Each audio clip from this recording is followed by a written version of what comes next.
Hello and welcome to another episode of Retrospective Gaming. In this episode, I will be reviewing NEO Scavenger, a unique indie game from Blue Bottle Games.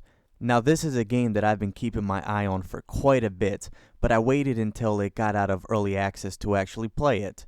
And it finally did.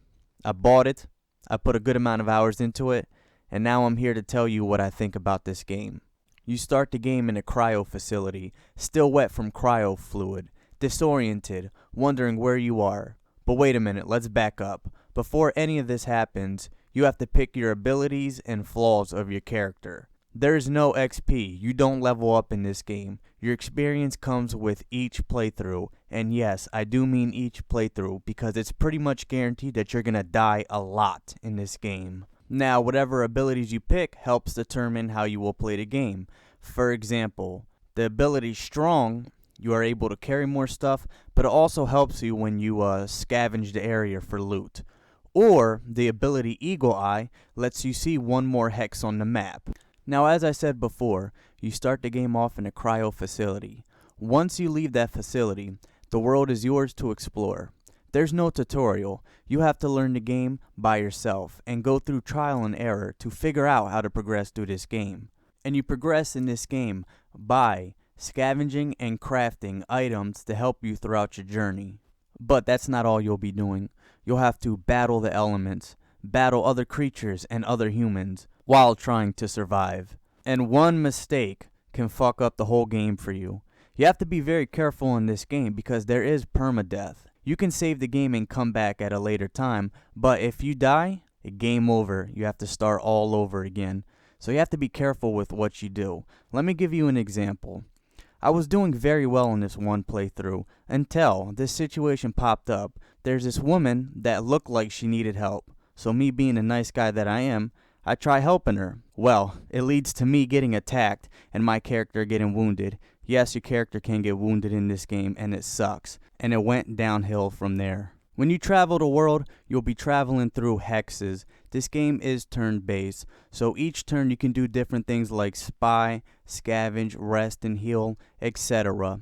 There's also different bars where you could check out your character's health, how hungry he is, how thirsty he is he hurt, and so on. The interface is pretty simple and it shouldn't be a hard time figuring out where everything is. During your playthrough, you'll be scavenging different areas, crafting items, or running into different situations, which some of them might require combat. The combat looks simple at first, but it's deeper than that. There's so many different options you can do during a fight.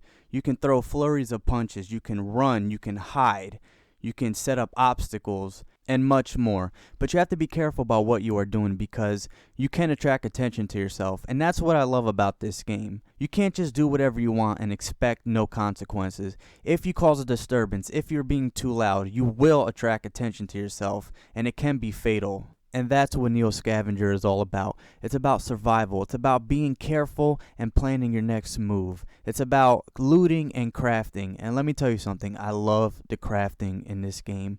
It's very simple to figure out, but there's so much you can do with it. There's so many items you can create. And even items that I thought were useless helped me out in some way. When I play video games, I like to feel a sense of accomplishment, and NEO Scavenger gives me that. When I survive longer than what I did my last playthrough, when I understand the game more, I truly feel like I accomplished something, like I earned it. The challenge, the fact that I could die 100 times, it doesn't matter. I have to go back and play this game. No matter how frustrated I get, no matter how angry I get, that I have to beat this game no matter what. And that's how I feel about NEO Scavenger. This game might not be for everybody. There is a lack of tutorials, and even though I like the fact that you get dropped into the world and you have to figure out what you're doing, I understand how someone can get put off by the learning curve and how difficult the game is at first. And if you care about graphics, then this game isn't for you. It's a very simple looking game and it requires a good amount of reading, so some people might be turned off by that. I've also been reading on some reviews that people don't like permadeath. They wish that there was another option for you to continue your game after you die.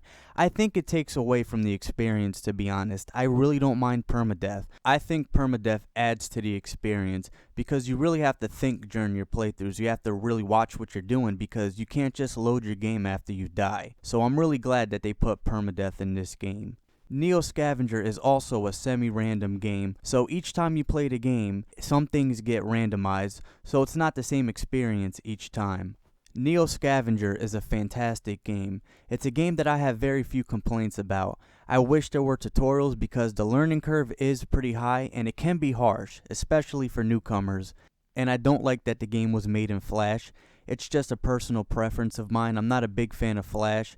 But overall, I recommend NEO Scavenger to people that want a challenge, people that want to feel a sense of accomplishment when they play a video game. This game is for them. It's satisfying, it's rewarding, and it's pretty difficult. Thanks for watching this episode. If you want to keep up to date with my content, why not consider subscribing if you haven't already? And you can always find me on Twitter if you have any questions or anything like that. Have a good day.